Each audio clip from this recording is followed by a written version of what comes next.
So hello students, আজকে আমাদের প্রথম ক্লাস একদম এনএমএস ব্যাচের জন্য এই ক্লাসটা হচ্ছে স্পেসিফিকলি ক্লাস 10-এর স্টুডেন্টসরাও এটা দেখতে পারে for basic concept ক্লিয়ারেশন।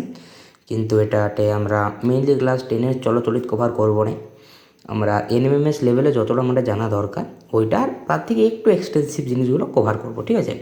Main maximum পোর্শনটাই cover করা হয়নি, তাই এটা 10-এর জন্য লেকচার নয়, 10-এর জন্য লেকচার পরে আসবে, আর ওটা আসবে সেকেন্ড সামিটিভের দিকে, ঠিক আছে। মাধ্যমিকের জন্য চলচলিত ওয়ান শট আসতেই পারে, কিন্তু সেইটা আসবে দেরিতে অনেক, ঠিক আছে। তো আজ আমরা টপিক হলো চলচলিত, প্রথম ক্লাস, একটু লাইটলি রাখবো। আর এটা এর মধ্যে পড়ার মতো বেশি কিছু নেই, যেটা আমাদের সিলেবাসে আছে, ঠিক আছে। আমরা এখানে 3টা টপিক মেনলি রিভিউ করব। ভোল্টেজ, কারেন্ট, রেজিস্ট্যান্স প্রথম টপিক। সেকেন্ড ওমস ল, যেটার জন্য সবার সমস্যা। আর কারেন্ট হিট রিলেশনশিপ, এটা একটা ফর্মুলা জানতে হবে শুধু, আর কিছু না, কিন্তু কোয়েশ্চেন চলে আসতেই পারে, ওই জন্য পড়ে নিই। চলো, ভোল্টেজ, কারেন্ট, রেজিস্ট্যান্স, এই 3টা বুঝে নাও, তো লাইফ ভালো হয়ে যাবে একদম, ঠিক আছে, লাইফ সেট। ভোল্টেজ মানে বিভব প্রভেদ, ঠিক আছে, বিভব প্রভেদ বা বিভব পার্থক্য, পোটেনশিয়াল ডিফারেন্স। এটা কি যে পরিমাণ ইলেকট্রন আছে, অর্থাৎ কোনো একটা ভাবো কার্য হচ্ছে, ধরো কোনো একটা কার্য হচ্ছে, এই তোমার ভাবো যে তড়িৎ আছে, ওইটা এখান থেকে এখানে যেছে, এখান থেকে এখানে তড়িতের চলন হচ্ছে, এইটা হতে হতে মাঝখানে যতটা কার্য হচ্ছে, আর প্রত্যেকটা চার্জ যতটা কার্য করছে, প্রত্যেকটা চার্জের উপর যতটা কার্য করছে, ওটা হলো তোমার ভোল্টেজ। এবার ভোল্টেজের বিভব পার্থক্য কী জিনিস না, পোটেনশিয়াল ডিফারেন্স। মানে আমরা জানি কোনো একটা জায়গায় যদি খুব বেশি পরিমাণে ইলেকট্রন জড়ো হয়ে যায়, তাহলে ওই জায়গাটা হয়ে গেলো হাই ভোল্টেজ। কোনো একটা পরিমাণে খুব কম ইলেকট্রন জড়ো হয়ে গেলে ওটা যাবে লো ভোল্টেজ। অর্থাৎ আমাদের যে ইলেকট্রনগুলো, ওগুলো কোথা থেকে যাবে, খুব বেশি কনসেন্ট্রেশন অফ ইলেকট্রন থেকে কম কনসেন্ট্রেশন অফ ইলেকট্রনে যাবে। যেমন জল যায়, এখানে হাই প্রেশার, এখানে লো প্রেশার, তা জল কোথায় যাবে, high pressure to low pressure. এবং ইলেকট্রন কোথায় যাবে, high voltage to low voltage. ব্যাস, এখান থেকে সুইং করে ইলেকট্রন যেতে থাকবে এই জায়গায়। এই যে এতটা বাড়তি, এটা হলো আমাদের পোটেনশিয়ালের ডিফারেন্স একদম। এটাও কি দেখো, এইটা কি, এইটা একটা পোটেনশিয়াল, এটা একটা পোটেনশিয়াল, কিন্তু এই পোটেনশিয়ালটা এর এখানে আসছে, এর কাছে এতটা পোটেনশিয়াল বাড়তি আছে। তো যতক্ষণ পর্যন্ত না দুটো পোটেনশিয়াল ম্যাচ করবে, ততক্ষণ পর্যন্ত এইটা চলতে থাকবে। আর এই যে চলনটা, এই চলনটাকে আমরা বলবো কারেন্ট, আর এই পার্থক্যটা বলবো পোটেনশিয়াল ডিফারেন্স। তো পোটেনশিয়াল ডিফারেন্স যদি জিরো হয়, তাহলে কারেন্ট কী হবে, স্টপ হয়ে যাবে, তাহলে কারেন্ট জিরো। আর পোটেনশিয়াল ডিফারেন্স থাকলে কারেন্ট থাকবে। যত বেশি পোটেনশিয়াল ডিফারেন্স, কারেন্ট তত বেশি। যত কম পোটেনশিয়াল ডিফারেন্স, কারেন্ট তত কম। অর্থাৎ যত বেশি ভোল্টেজ, কারেন্ট তত বেশি। যত কম ভোল্টেজ, কারেন্ট তত কম। অর্থাৎ ভোল্টেজ ও কারেন্ট পরস্পর সমানুপাতিক, ঠিক আছে, প্রত্যক্ষভাবে সমানুপাতিক। এটা একটা রোলার কোস্টার নিয়ে এসেছি তোমাদের জন্য। দেখো, ইলেকট্রন হাইলি এক্সাইটেড স্টেটে আছে, খুব এক্সাইটেড স্টেটে আছে, হাই ভোল্টেজ। কিন্তু যখন এখান থেকে পড়লো, এখানে চলে এলো, তখন অনেকটা কী হলো, শক্তি লুজ করলো, এটা হলো লো ভোল্টেজ, ঠিক আছে। বললাম একক চার্জের উপর যতটা কাজ হয়, ওটা হলো আমাদের ভোল্টেজ। তো ওইটা এখানে সূত্র আকারে লেখা আছে, এমন কোনো ইম্পর্ট্যান্ট জিনিস নয়, ঠিক আছে। এইটা হলো আমাদের প্রথম পার্ট। দ্বিতীয় পার্টটাই আমরা কি দেখছি, কারেন্ট। কারেন্ট মানে তড়িৎ প্রবাহ মাত্রা। এর প্রতীক হলো আই। আই কেন বলা হয় ভাই, না, আই ফর ইন্ডাকশন, ঠিক আছে, আবেশ ইন্ডাকশান, ওইটা থেকে যেহেতু তড়িতের উৎপন্ন হয়, ওই জন্যে আইকে আমরা মানে কী বলে কারেন্টের প্রতীক হিসেবে ব্যবহার করি। চার্জকে আমরা ডিনোট করি কিউ দিয়ে, আর সময়কে ডিনোট করি টি দিয়ে। এবার আমরা ডেফিনেশনটা দেখব। একক সময়ে, অর্থাৎ ইউনিট টাইমের মধ্যে যে পরিমাণ আধান বা চার্জ প্রবাহের মধ্যে প্রবাহিত হয়, তাকে তড়িৎ প্রবাহ মাত্রা বা কারেন্ট বলে। ক্লিয়ার? কেমন ব্যাপারটা না, একটা নির্দিষ্ট টাইমের মধ্যে, যেমন ধরো এই একটা পাইপ আছে, এই পাইপের এইটা থেকে এই টাইমের মধ্যে, মানে এইখানে একটা ইলেকট্রন ছিল, ওইটা থেকে শুরু করে এই টাইমের মধ্যে ইলেকট্রনের মধ্যে যে পার্থক্যটা হলো, যতটা গেল ইলেকট্রন এই টাইমের মধ্যে, এখানে একটা ইলেকট্রন ছিল, এখানে ওখান থেকে ইলেকট্রনটা এখানে এলো, ওই টাইমের মধ্যে যতগুলো ইলেকট্রন এটার মধ্যে পার হলো, ঠিক আছে, ওইটাকে আমরা বলবো, যতটা চার্জ পার হলো, যতগুলো ইলেকট্রন পার হলো, ওইটা হলো ইয়ার কারেন্ট বা তড়িৎ প্রবাহ মাত্রা, ঠিক আছে। প্রত্যেকটা জায়গায় কনস্ট্যান্ট আছে। প্রকৃতিতে অ্যাকচুয়ালি প্রত্যেকটা জায়গায় এটা কনস্ট্যান্ট থাকে না, কিন্তু আমাদের ধরতে হবে যে প্রত্যেকটা জায়গায় কারেন্ট কনস্ট্যান্ট আছে, ঠিক আছে। ফর্মটা দেখে নিই না, একক সময়ের মধ্যে চার্জের যাওয়া কারেন্ট। তো চার্জ কি I T, Q current equal I Q by T, Q equal I T সাধারণ কথা। রেজিস্ট্যান্স বাংলায় বলবো রোধ, ঠিক আছে। Formula R equal rho L by A, এটা একটা গ্রিক চিহ্ন, ঠিক আছে। গ্রিকদের 18 নম্বর সিম্বল বলে এটাকে। এটা হলো রো, উচ্চারণটা কেমন হয় রো, আর এর মতোই। দেখো রেজিস্ট্যান্স যেটা, এটা proportional to length, resistance inversely proportional to area, resistance inversely proportional to length by area. এটার জন্য এই কেস স্টাডি দেখবে একটু। কেস 1 কি, রেজিস্ট্যান্স লেন্থের প্রপোর্শনাল। ধরো এইখানে কি হচ্ছে না, বেশি পরিমাণে তোমার এখানে লেন্থটা আসে। প্রথমত বলো ইলেকট্রনের চলনে রেজিস্ট্যান্স তৈরি কী করা হয়। ইলেকট্রন চলনে রেজিস্ট্যান্স তৈরি কী করা হয়। ইলেকট্রন চলনে রেজিস্ট্যান্স তৈরির মূল কারণ হলো কি, ধাক্কা। কেমন ধাক্কা, এইও আমাদের রড ধরা হোক।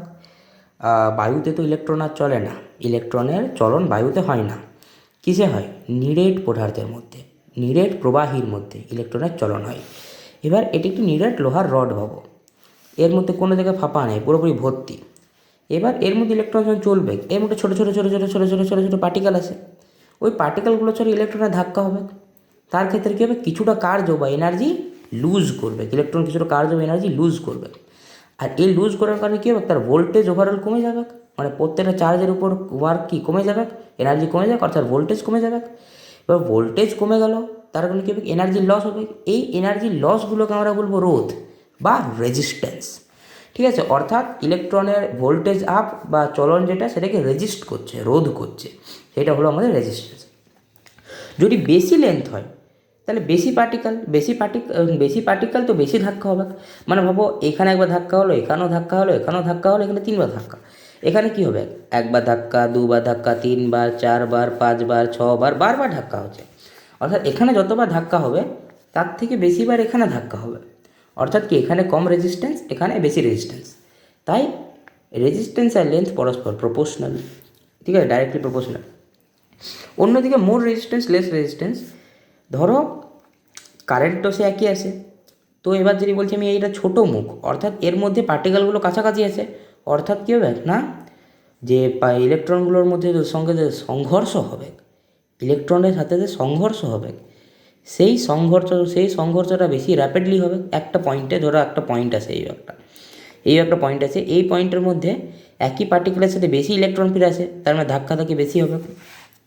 তুলনামূলক এই পয়েন্টে ওই একই এরিয়ার মধ্যে কম ইলেকট্রন বেরোচ্ছে, ঠিক আছে, ওই একই এরিয়ার মধ্যে কম ইলেকট্রন বেরোচ্ছে, তো তাতে কী হবে না, ধাক্কিটা কম হবে।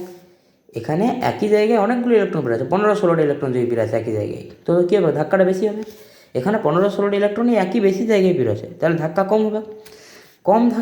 বেশি ধাক্কা মানে কি, বেশি রেজিস্ট্যান্স, কম ধাক্কা মানে কি, কম রেজিস্ট্যান্স। অর্থাৎ রেজিস্ট্যান্স প্রপোর্শনাল হলো 1/a, অর্থাৎ resistance is inversely proportional to area বা ক্রস সেকশনাল এরিয়া। আচ্ছা কী জিনিস এগুলো দেখিলে একবার। আর হলো রেজিস্ট্যান্স বা রোধ, রো হলো রেজিস্টিভিটি বা রোধ ক্ষমতা, বা যাকে রোধাঙ্কও বলে, অনেক বইয়ে রোধাঙ্ক লেখা থাকে। এল যেটা হলো লেন্থ বা দৈর্ঘ্য, আর এ হলো ক্রস সেকশনাল ক্ষেত্রফল বা ক্রস সেকশনাল এরিয়া বা মোট ক্ষেত্রফল। এই রডের এই যে লেন্থটা, এটা হলো লেন্থ বা এল। এই যে এরিয়াগুলো বুঝতে পেরেছো, এই পার্শ্ববর্তী এরিয়াগুলো, এগুলো কারাগুলো ক্রস সেকশনাল এরিয়া বা এর যে পদার্থটা, ওই পদার্থটার উপর ভিত্তি করে তৈরি হয় রেজিস্টিভিটি বা রো, আর এর ভিতরে আছে রোধ, কতটা তড়িৎ প্রবাহ ওইগুলোর উপর নির্ভর করবে রোধ, ঠিক আছে।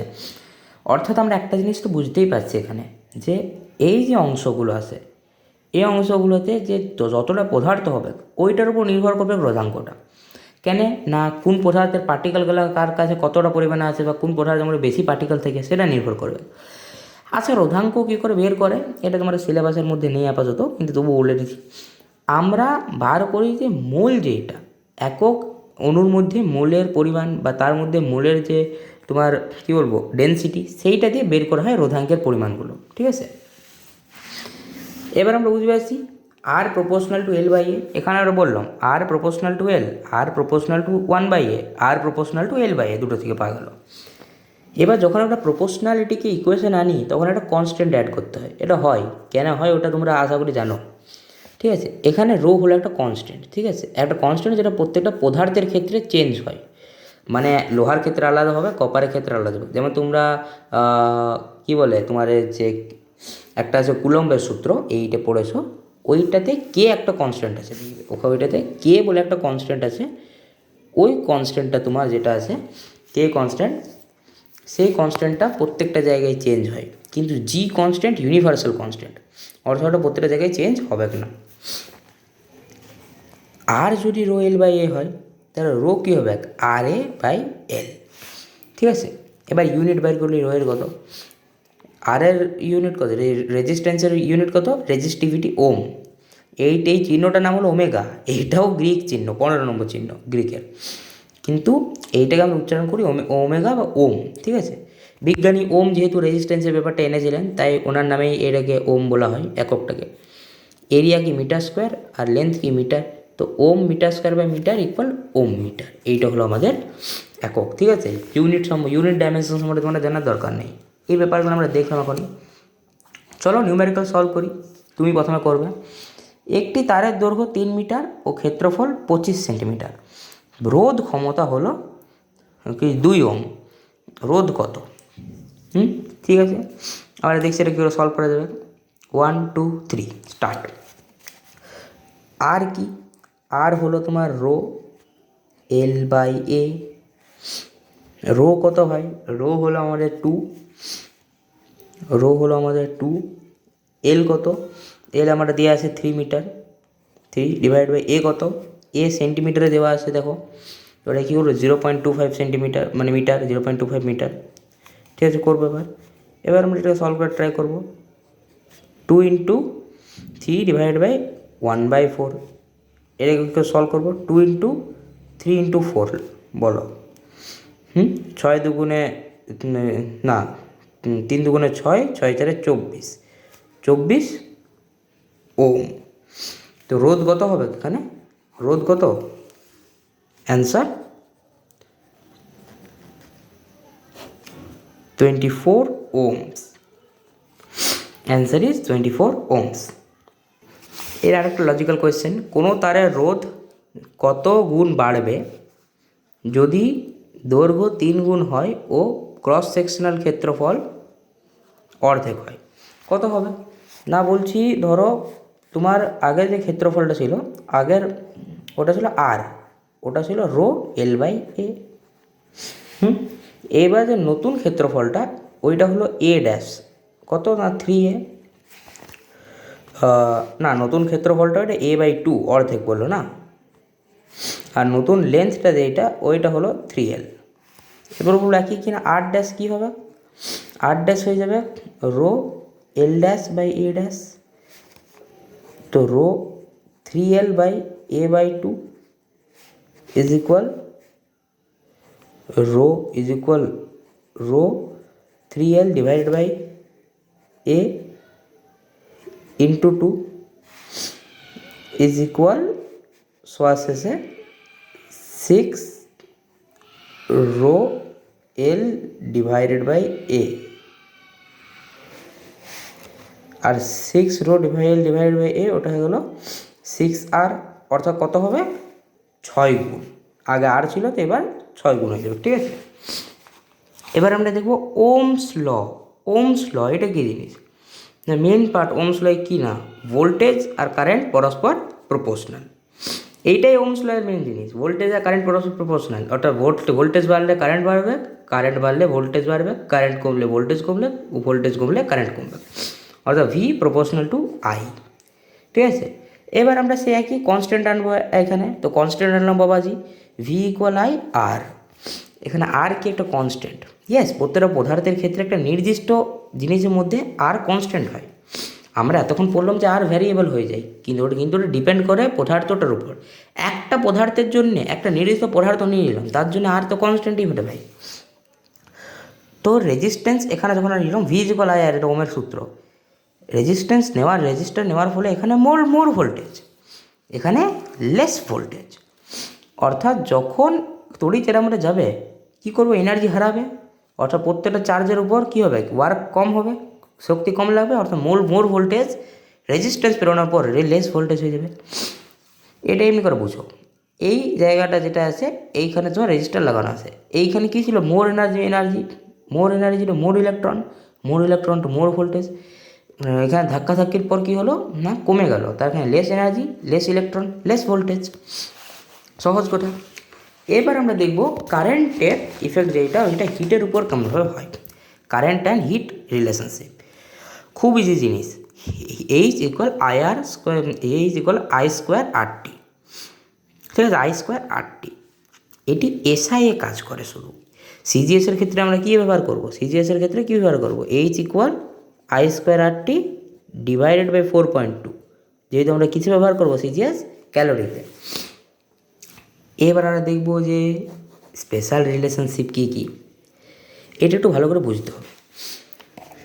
ভি ভোল্টেজ যেটা, ওইটা হলো ওয়ার্ক পার চার্জ, কত এক প্রত্যেকটা চার্জের উপর কতটা ওয়ার্ক হচ্ছে।